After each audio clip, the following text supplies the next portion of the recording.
Hi all good morning. இன்னைக்கு morning பிரேக்ஃபாஸ்ட்டுக்கு நான் ராகி புட்டு தான் செஞ்சேன். அது எப்படி நான் உங்களோட ஷேர் பண்ணிக்கிறேன். வாங்க பார்க்கலாம். அதுக்கு ஒரு பேன் எடுத்துக்கிட்டு ராகி மாவு ஒரு கப் அதை எடுத்துக்கோங்க.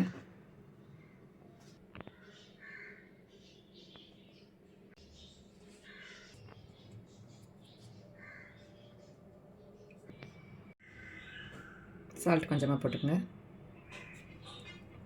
போட்டு இதெல்லாம் மிக்ஸ் பண்ணிக்கோங்க. இது வந்து வார்ம் வாட்டர் வந்து கொஞ்சம் கொஞ்சமாக தொளிச்சு இப்போ மாவு பிசைஞ்சிக்கணும்.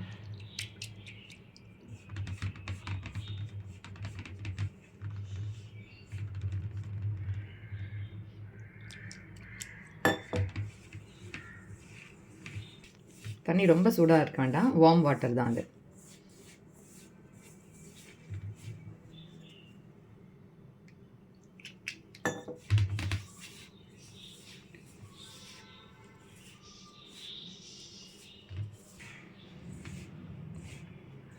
இந்த மாதிரி கொஞ்சம் கொஞ்சமாக தண்ணி ஊற்றி பிசைஞ்சு எடுத்துக்கோங்க. இந்த மாதிரி கட்டியாக இருந்தால் இப்படி இப்படி கையில் பண்ணி வச்சுருங்க. சரியாக போய்டும். மாவு பிடிச்சிங்கன்னா பிடிமானம் இப்படி வரணும். அந்த அளவுக்கு ஈரப்பதம் இருந்தால் போதும். இந்த மாதிரி பிசைஞ்ச மாவை அப்படியே ஒரு 10 மினிட்ஸ் மூடி போட்டு மூடி வச்சிடலாம். 10 மினிட்ஸ் இருக்கட்டும். 10 மினிட்ஸ் இருக்கிறதால நல்லா புட்டு வந்து சாஃப்டாக வரும் நம்மளுக்கு. 10 மினிட்ஸ் கழித்து பார்க்கலாம். 10 மினிட்ஸ் ஆகிடுச்சு. இப்போ நம்ம இந்த மாவை ஆவரி கட்டிக்கலாம். அடுப்பத்தை வச்சு இட்லி பாத்திரம் இருக்கு இல்லைங்களா, அதை வச்சுக்கோங்க. தேவையான அளவு தண்ணி அதில் ஊற்றிக்குங்க. தண்ணி கொதிக்கிட்டோம், மூடி வைக்கலாம். தண்ணி கொதிக்குது.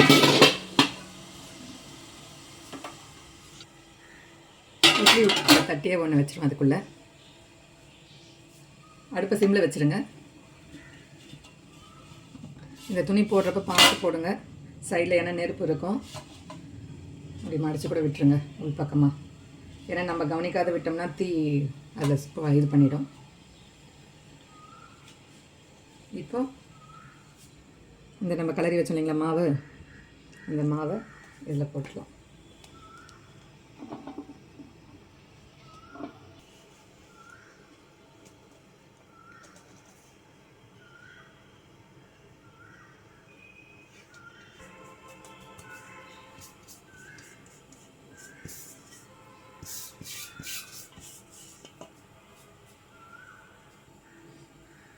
நாலு பக்கமாக இந்த மாதிரி மேலே துணியை போட்டு மூடி வச்சுருங்க.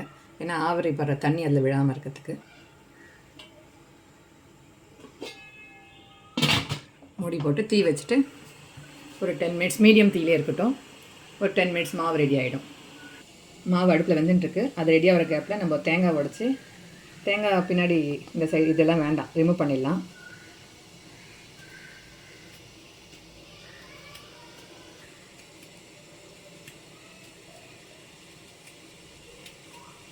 இந்த ப்ரௌன் கலராக இருக்கிறது வந்து ஒரு மாதிரி ரஃப்பாக இருக்கும். இது எடுத்துட்டிங்கன்னா நல்லாயிருக்கும் சாப்பிட்றதுக்கு.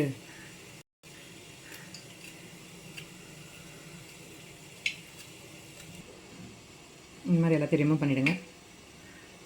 ரிமூவ் பண்ணிட்டு வாஷ் பண்ணிக்கலாம். தேங்காய் வந்து இந்த மாதிரி பொடி பொடியாக கட் பண்ணிக்கோங்க.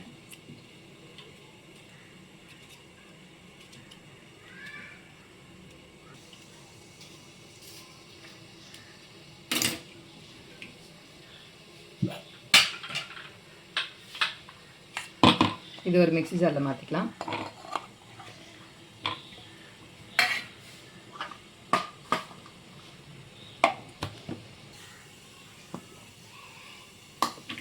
தேங்காவை இந்த மாதிரி துருவி எடுத்துக்கோங்க. நீங்கள் துருவது இருந்தால் கூட துருவி எடுத்துக்கலாம். நான் மிக்சிலே போட்டு இந்த மாதிரி எடுத்துக்கிட்டேன். 10 மினிட்ஸ் ஆகிடுச்சு. நம்ம அடுப்பை ஆஃப் பண்ணிடலாம்.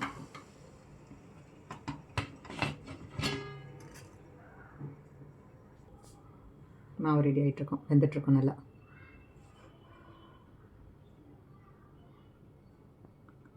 அதுதான் இந்த மாவை வந்து நம்ம வேறு ஒரு பாத்திரத்துக்கு ட்ரான்ஸ்ஃபர் பண்ணிக்கலாம்.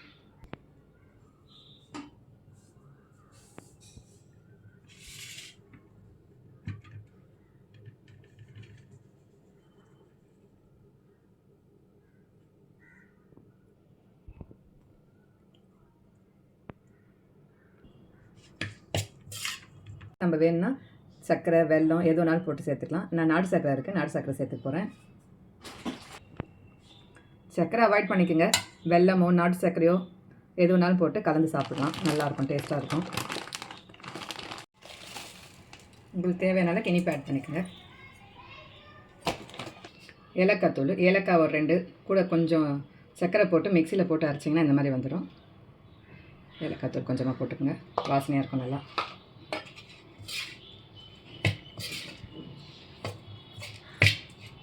ஹெல்த்தியான ராகி புட்டு ரெடி. ராகி மாவு வந்து நீங்கள் வாரத்தில் ஒரு 2 நாள் இல்லை 1 நாளாவது சேர்த்துக்கிறது ரொம்ப நல்லது உடம்புக்கு. ராகியை புட்டாக செஞ்சு சாப்பிட்லாம், கஞ்சியாக செஞ்சு சாப்பிட்லாம், இல்லை முருங்கைக்கீரையோடு சேர்த்து ரொட்டி செஞ்சு சாப்பிட்லாம். ஏலக்காய் வெல்லம் அதுக்கப்புறம் இந்த தேங்காய் பூவையும் சேர்த்துருங்க. இதில்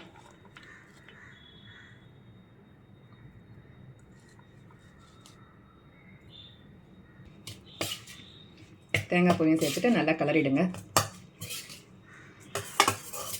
ரொம்ப டேஸ்ட்டாக இருக்கும் இந்த புட்டு. மார்னிங் நீங்கள் சாப்பிட்டீங்கன்னா வயிறுக்கும் ஃபுல்ஃபில்லாக இருக்கும். ஹெல்த்தி பிரேக்ஃபாஸ்ட்டாகவும் நம்ம சாப்பிட்ட மாதிரி இருக்கும். அதுதான் புட்டு ரெடி.